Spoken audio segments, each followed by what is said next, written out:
Hello जी, नमस्कार। तो कल टाटा आईपीएल में एसआरएच ने अपने होम ग्राउंड पर सीएसके को पटकनी दे दी है। हालांकि ये सदर्न डर्बी में कल के पहले तक सीएसके का दबदबा हुआ करता था, लेकिन कल जो सीएसके खेलने उतरी थी वो सीएसके जो विंटेज सीएसके है ना, शायद उसकी परछाई भी नहीं थी। जहां एक तरफ एसआरएच में अभिषेक शर्मा, जो भी थोड़े टाइम पहले कंट्रोवर्सी में आया था, सूरत की एक लड़की तान्या सिंह, उसने सुसाइड कर ली थी, फिर अभिषेक को पुलिस ने बुलाया, कुछ चैटिंग वगैरह इस अभिषेक और तान्या के बीच में हुआ करती थी, तो काफ़ी सारे सेटबैक कहें या कंट्रोवर्सी कहें, और पिछले साल उसने कोई बहुत अच्छा परफॉर्म किया नहीं था।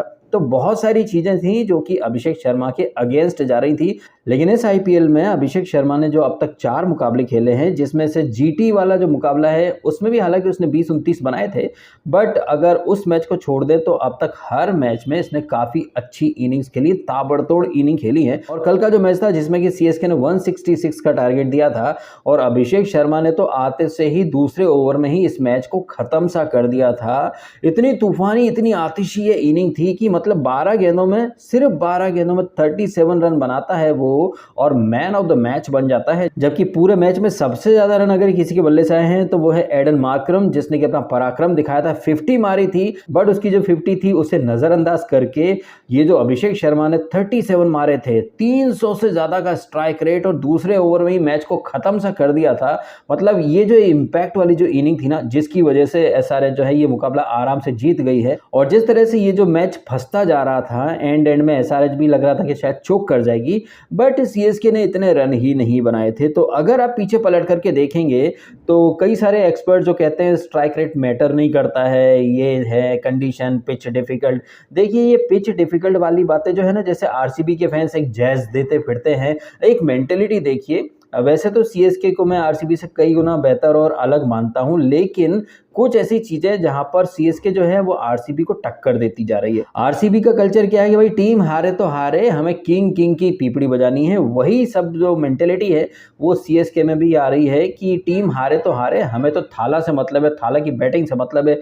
आपको याद होगा पिछला मुकाबला जिसमें कि डीसी के अगेंस्ट सीएसके हार गई थी, और जब धोनी ने देखा कि भाई सीएसके तो हार ही रही है, तो चलो हारने से पहले थोड़ी हिटिंग कर देते हैं, तो कितने आई थिंक 16-17 बॉल खेली थी और 37-36 ऐसे कुछ रन मारे थे। उसके बाद हर कोई लग गए थाला फॉर अ रीजन, थाला फॉर अ रीजन, तो विंटेज थाला, विंटेज धोनी। और साक्षी धोनी, जो कि धोनी की वाइफ हैं, उन्होंने इंस्टाग्राम पर स्टोरी डाल दी, ओ माय गॉड धोनी, आपकी ऐसी इनिंग देखकर हमें लगा ही नहीं कि हम हार गए। तो ये जो एक मेंटेलिटी है ना कि टीम हारे तो हारे, हमें तो भाई एक इंडिविजुअल की इनिंग से मतलब है, ये जो ओवर हाइप करने वाला जो कल्चर है ना, मैं इस कल्चर के खिलाफ हूँ। मैं तो खुद सीएसके और धोनी का सपोर्टर हूँ, फैन हूँ, लेकिन जहाँ पर चीज़ें गलत जा रही हैं उन चीज़ों को तो कॉल आउट करना ही चाहिए। जिन चीज़ों के लिए हम आरसीबी को ट्रोल करते हैं, रोस्ट करते हैं कि यार टीम हारे तो हारे, वहाँ इंडिविजुअल को हाइप किया जाता है, वही चीज़ तो साक्षी धोनी भी कर रही थी। टीम गई खड्डे में, लेकिन विंटेज धोनी की पिपड़ी बजानी है। जबकि इस आईपीएल में अब तक 2 बार धोनी महाराज आए हैं बल्लेबाजी करने, और जिन मैचेस में धोनी साहब बल्लेबाजी करने आए हैं वो दोनों में सीएसके हार गई है। और जो 2 मैच, 4 में से 2 मैच जीती है सीएसके, जो 2 मैच जीती है उनमें धोनी की बैटिंग ही नहीं आई। तो अब तक का जो पैटर्न है, अगर धोनी की बैटिंग नहीं आ रही है तो सीएसके जीत रही है, और धोनी की बैटिंग आ रही है तो सीएसके हार रही है। कहने का मतलब कि धोनी की बल्लेबाजी जो है वो सीएसके के जिताने के काम अब तक तो नहीं आई है। अब ये जो बातें मैंने कही हैं, ये बातें सुन करके हर कोई मेरे को धोनी का हेटर बोल देगा, जिस तरह से आरसीबी वाले मेरे को कोहली का हेटर बोलते हैं। जबकि मैं तो फैक्ट की बात करता हूँ। आपके जो किंग हैं या जो थाला हैं, क्या उनकी इनिंग्स काम आ पा रही हैं टीम के? नहीं आ रही हैं।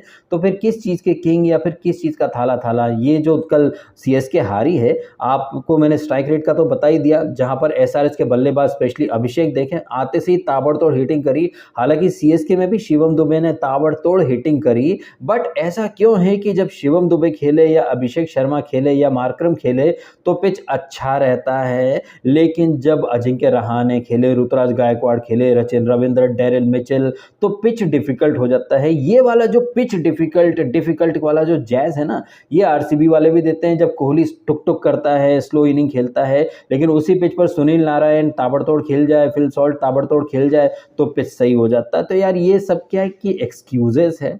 एक्चुअली में क्या मैटर करता है, आपकी स्किल मैटर करती है और आपका माइंडसेट मैटर करता है। वही पिच जिसे डिफिकल्ट बोला जा रहा है, वो शिवम दुबे के लिए भी तो वही पिच था। उसने ताबड़तोड़ 45 मार दिए, लेकिन बाकी के बल्लेबाज जो है वो स्ट्रगल कर रहे थे। और ये सो कॉल्ड पिच जो कि बैटिंग के लिए बहुत ज़्यादा डिफिकल्ट बोल रहे हैं हर कोई, बट इस पर 300 से ज़्यादा के स्ट्राइक रेट से अभिषेक शर्मा रन कूट जाता है। तो क्या सीएसके वाले रन नहीं कूट सकते थे? सीएसके वालों ने स्टार्ट का जो पावर प्ले था उसमें कैसे टुक टुक खेला, स्टार्ट के 2-3 ओवर में खुल करके खेलते, रिस्क लेते, आपके पास लंबी बैटिंग लाइनअप है, वो किस लिए है? और सबसे बड़ा ब्लंडर जो मैं समझ रहा हूँ कि सीएसके ये मैच कहाँ पर हारी, आपने देख लिया कि भैया पावर प्ले इतना अच्छा नहीं जा रहा है, आपने अजिंक्य रहाणे को भेज दिया। हालांकि अजिंक्य रहाणे ने कुछ 2-3 अच्छे शॉट खेले हैं, लेकिन जो T20 के लिए जो एक चाहिए ना, एक बल्लेबाजी वाला जो टेम्पलेट, वो अजिंक्य रहाणे के अंदर नहीं है, वो शिवम दुबे के अंदर था। आपने शिवम दुबे को काफ़ी लेट कर दिया, और शिवम दुबे आउट होता तो आप जड्डू को, मिचेल को भेज देते हो। आपको भेजना था थाला धोनी को, क्योंकि थाला धोनी ने पिछले मैच में डीसी के अगेंस्ट 16-17 गेंदों में 30 बना दिए थे, और थाला धोनी जो है उन्हें सेट होने के लिए 2-4 बॉलें लगती हैं। अब अगर आप पीछे पलट करके देखेंगे तो आपको ईजिली महसूस हो जाएगा कि स्ट्रेटेजी के हिसाब से कहें, परफॉर्मेंस के हिसाब से कहें, एग्जीक्यूशन के हिसाब से कहें, हर चीज़ में कल एसआरएच ने चारों खाने चित्त कर दिया है। और अगर पैट कमिंस के अंदाज में बोले तो आउट स्मार्ट कर दिया है। और ये पैट कमिंस जो है वो कैसा माइंड गेम खेलता है, आपने वर्ल्ड कप में भी देखा है।